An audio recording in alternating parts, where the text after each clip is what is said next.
Alright, here we go with number 1. 1, 2, 3, 4. 1 E, 2 E, E, E, 1 E, 2 E, E, 1 E, 2 E, E, 1 E, 2 E, E, 1 E, 2 E.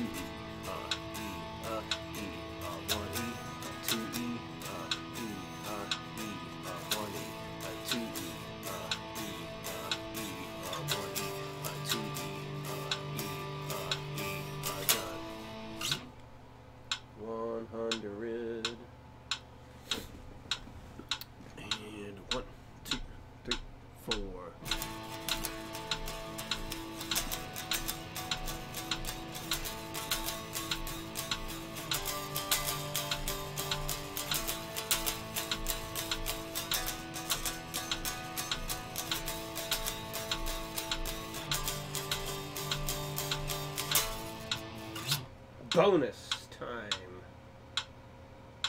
So here's how it would be. You know, let me just do this with a little alteration here.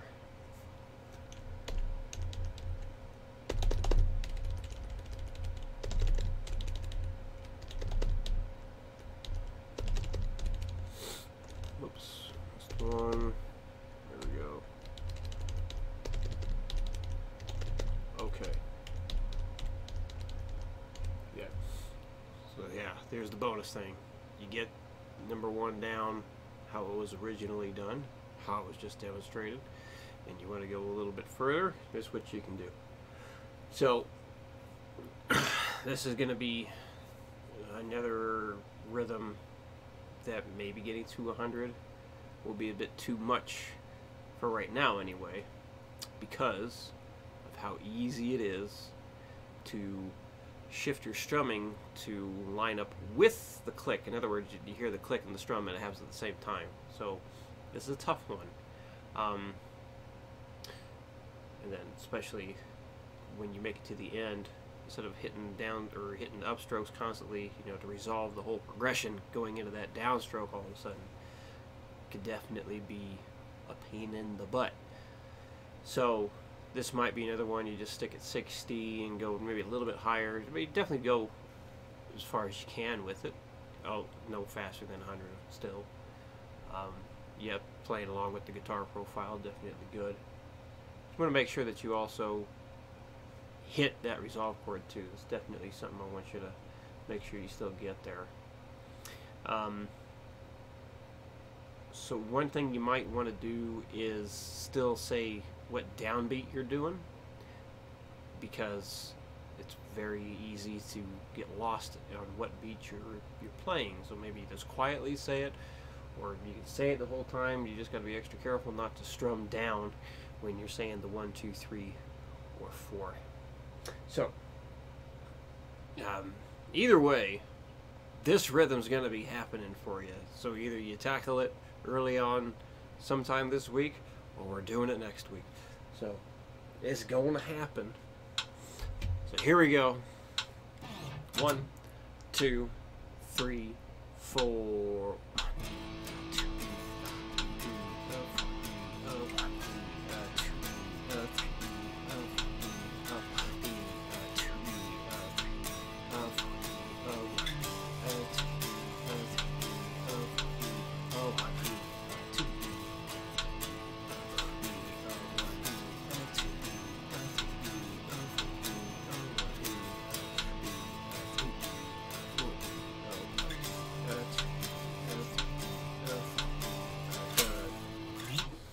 Now I'm going to make it easy on myself, or easier. I'm going to go to 80 next in preparation for the 100. 1, 2, 3, 4.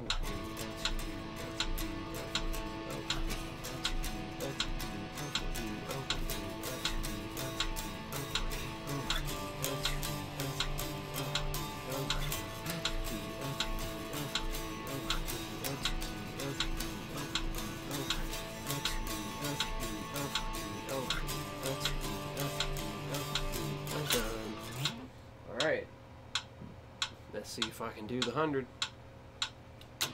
1, 2, 3, 4.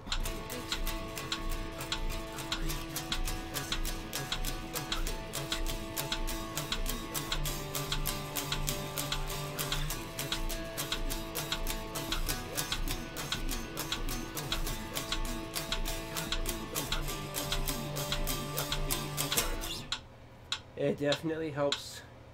Definitely helps me saying the downbeat number, so I keep track of where I'm at. It also helps me line up with the metronome better. So, a little food for thought there for you. Okay, now this one. So this is where we have 16th note, 8th note, 16th note, 8th note, 16th note, 8th note, 16th note, 8th note, and then a quarter to take a little brain break there. Also, because if I was to continue the pattern of 16, 8, 16, 8, 16, 8, beat number 4 is going to look just like beat number 1. Hint, hint, that's going to happen too. And also, got some dirty ass glasses. So we're getting pretty close to wrapping up chord strumming with 16th notes. Getting very close to moving on to single note playing instead. So definitely making progress, getting closer and closer to super shred territory. Let's see. I would say at the latest, sometime in December, you're going to be doing the single note picking instead of the chords. So, very good. Anyway, the other thing here, keep in mind we talked about earlier, you got those familiar patterns that are happening here. And we also talked about, I think you described it as like, what was it, reading individual words versus the whole sentence. So basically, you have recognizing common patterns within this stuff, and yes, that's something you definitely want to recognize.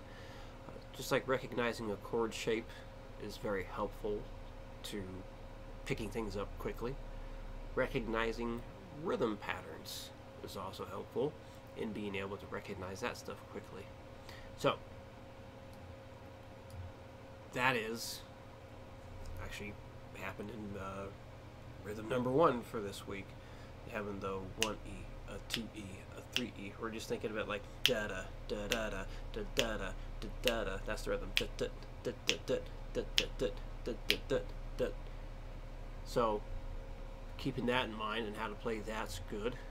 And then you got your straight up gallop like you mentioned. And then here is basically the reverse gallop. So I like to think of it like that, look at it that way, in terms of just being able to understand what the heck's happening. Just understanding that you're not strumming down where the reverse gallop is. And actually this right here, this is, I believe it was number 3 for the previous week's work. That rhythm is all of what you did in rhythm number 3 for this past week, where you're doing the E and, E and, E and, E and, just over and over again. So again, familiar stuff, but obviously when it's put together in this manner, it looks very unfamiliar. So being able to pick out familiarities is going to make understanding complicated things much easier for you all in the long run there.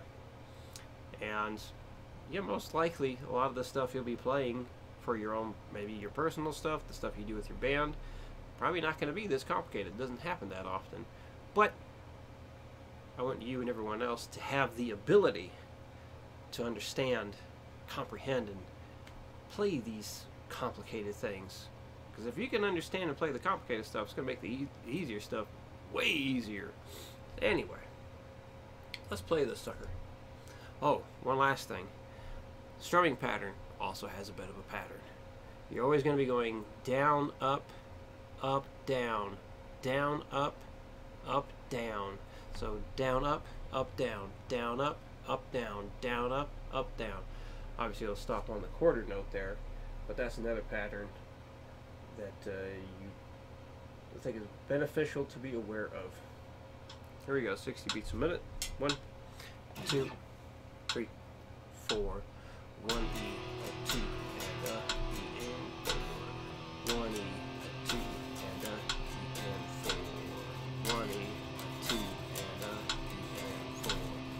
1 E, a 2, and a E and 4. 1 E, a 2, and a E and 4. 1 E, a 2, and a E and 4. 1 E, a 2, and a E and 4. 1 E, a 2, and a E and 4.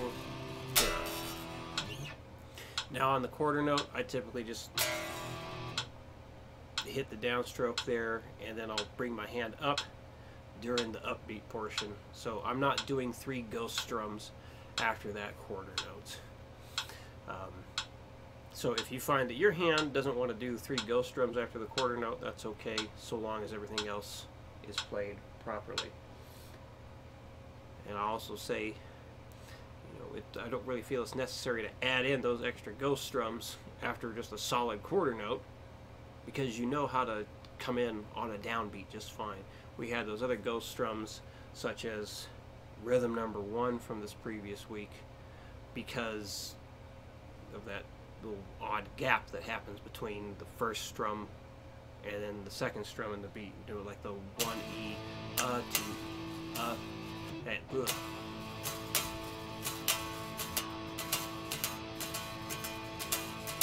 there it makes much more sense to add in those ghost strums. But felt like adding that piece of info just in case you wondered, well, why not do the ghost strums after the quarter note? So hopefully that makes sense. Here it is at 100. 1, 2, 3, 4.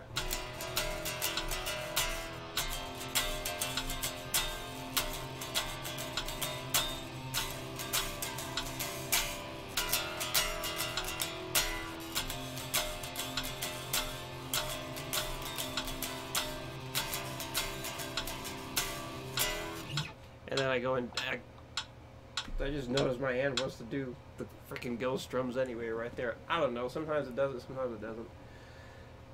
The subconscious mind is a finicky little guy. So if you do them, that's fine. If you don't, that's fine. Okay, so there we go. If you have any questions, please let me know. And I'll see you again next week.